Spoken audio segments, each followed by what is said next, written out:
அதாவது தூத்துக்குடியில தமிழக அரசுக்கு சொந்தமான தமிழ்நாடு மின்சார வாரியத்தினுடைய அனல் மின் நிலையமானது ஒன்று செயல்பட்டு வருகிறது. இது 1979ஆம் ஆண்டு செயல்பாட்டுக்கு வந்த ஒரு அனல் மின் நிலையம். இங்கு 5 அலகுகள் மூலம் ஒரு அலகுக்கு 210 மெகாவாட் வீதம், 5 அலகுக்கு மொத்தம் 1050 மெகாவாட் மின்சாரம் தயார் செய்யப்பட்டு வருகிறது. இந்த மின்சாரமானது தமிழகத்தின் பல்வேறு பகுதிகளுக்கு மின் விநியோகம் செய்வதற்கு மிகவும் பிரயோஜனம் உள்ளதாக இருந்து வருகிறது.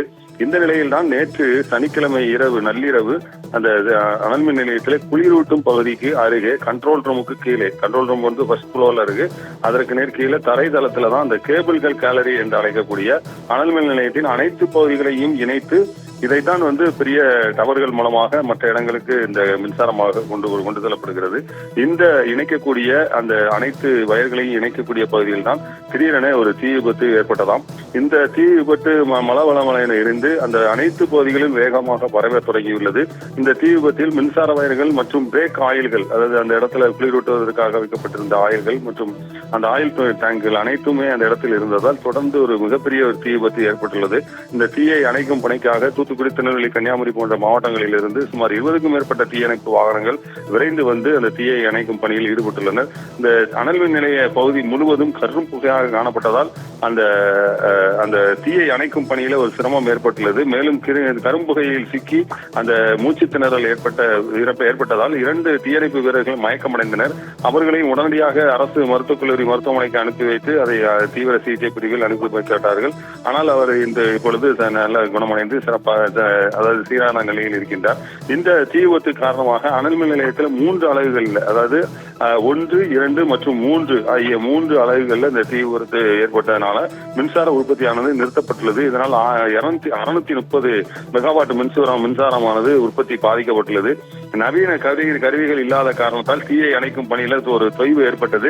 தீயை அணைக்கும் பணி பல மணி நேரமாக போராடி கொண்டிருந்தனர். இந்த நிலையில் தான் இப்பொழுது மதியம் போல அந்த தீயை முழுவதுமாக அணைத்து முடித்திருக்கிறார்கள். அதாவது 12 மணி நேரத்திற்கும் மேலாக இந்த தீயணைப்பு பணி நடைபெற்றது.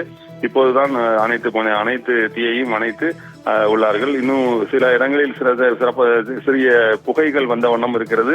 அதையும் இப்பொழுது தீயணைப்பு வீரர்கள் முழுமையாக அணைத்துக் கொண்டிருக்கின்றார்கள். இந்த தீ விபத்து காரணமாக அனல் மின் நிலையத்தில் பல 100 கோடி ரூபாய் மதிப்பிலான பொருட்கள், அந்த கேபிள் வயர்கள் போன்ற அந்த ஆயில்கள் போன்றவை எரிந்து சேதமடைந்துள்ளதாக கூறப்படுகிறது. இதனால் மீண்டும் 3 அலகுகளிலும் மீண்டும் மின்சாரம் உற்பத்தி செய்வது என்பது கடினமான சூழ்நிலை எனவும் மீண்டும் பழுது நீக்கப்பட்டு அவற்றை மீண்டுமாக செயல்பாட்டிற்கு கொண்டு வருவதற்கு 6 மாதங்கள் முதல் 1 வருடங்கள் வரை ஆகலாம் எனவும் அனல் மின் நிலையுடைய வட்டாரங்கள் தெரிவிக்கின்றன. ஆபிரகாம். ராஜா சாலமோன், தற்போது இருக்கக்கூடியது கிட்டத்தட்ட மிகவும் பழமையான இது அனல் மின் நிலையமாக காணப்படுகிறது. புதிய அனல் மின் நிலையம் அமைங்க, இல்லை பழைய அனல் மின் நிலையமா இருந்துச்சுன்னா இதனுடைய உற்பத்தியை நிறுத்திட்டு புதிய அனல் மின் நிலையத்தை அமைக்கணும் அப்படின்னு மக்கள் ஒரு கோரிக்கை வச்சிருக்காங்க. இதை பத்தின உங்களுடைய கருத்துக்கள், அங்க இருக்கக்கூடிய நிலவரம் என்ன?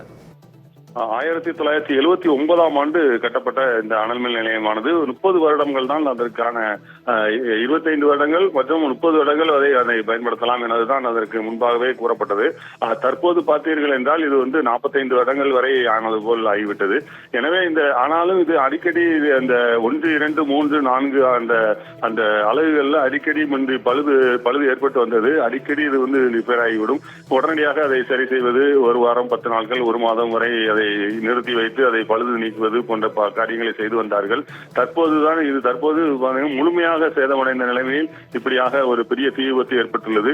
எனவே இதனை உடனடியாக சீர் செய்வதோ அல்லது முழுமையாக அனைத்தையும் அகற்றிவிட்டு புதிய அனல் மின் நிலையம் அமைப்பதோ போன்ற காரியங்களில் ஈடுபட வேண்டும் என்பதாகவும் பொதுமக்களிடையே ஒரு கருத்து ஏற்பட்டுள்ளது. இது நிலக்கரியை கொண்டு அனல் மின் நிலையமாக செயல்பட்டு வருகிறது. அதாவது வெளிநாடுகளில் இருந்து இறக்குமதி செய்யப்பட்ட அந்த நிலக்கரிகளை அங்கு கொண்டு வந்து பொடி துகள்களாக்கி அதன் மூலம் ஏற்படக்கூடிய வெப்பத்தை வைத்துதான் இந்த அனல் மின் நிலையமானது செயல்பட்டு வந்தது. தற்போது இது போன்ற அனல் மின் நிலையங்களை நிறுத்திவிட்டு, ஏனால் இது சுற்றுச்சூழலுக்கு பாதகம் ஏற்படுகிறது, எனவே இந்த போன்ற அனல் மின் நிலையங்கள் நிறுவக்கூடாது என்று உலக நாடுகளே ஒரு கொள்கை முடிவு எடுத்திருக்கின்ற நிலையில் மீண்டுமாக இதே போன்ற ஒரு அனல் மின் நிலையம் அமைக்காமல் இப்பொழுது லேட்டஸ்ட் டெக்னாலஜி படி, அதாவது சூரிய மின் விசை சூரிய மின்சாரம் மற்றும் காற்றாலை மின்சாரங்கள் மூலமாக மின்சார உற்பத்தி இப்பொழுது அதிகரித்து வருகிறது. இது போன்ற இதுகளில் முதலீடு செய்து இது போன்ற சுற்றுச்சூழலை பாதிக்காத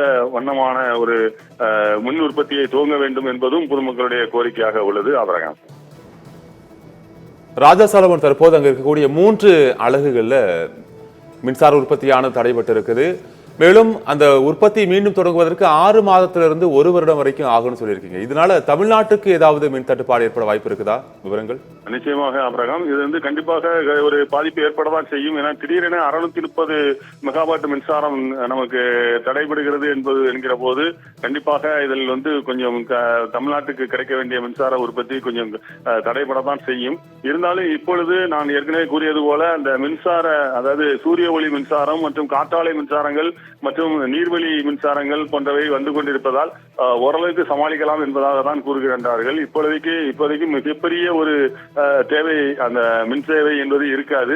ஆனால் இப்பொழுது கோடை காலம் நெருங்கி அடுத்து வந்து கொண்டிருப்பதால் கண்டிப்பாக வீடுகளில் அனைவரும் மின்சார பயன்பாடு என்பது அதிகமாக தான் இருக்கும். எனவே கண்டிப்பாக மின்சார தேவை என்பதும் கண்டிப்பாக இருக்கும். ஆனாலும் நாம் மற்ற வழிகளில் நிறைய மின்சார உற்பத்திகள் இப்பொழுது அதிகமாகி கொண்டு இருப்பதால் இதனை ஓரளவுக்கு சமாளித்து விடலாம் என்பதாகத்தான் அதிகாரிகள் தரப்பில் இருந்து தெரிவிக்கின்றார்கள்.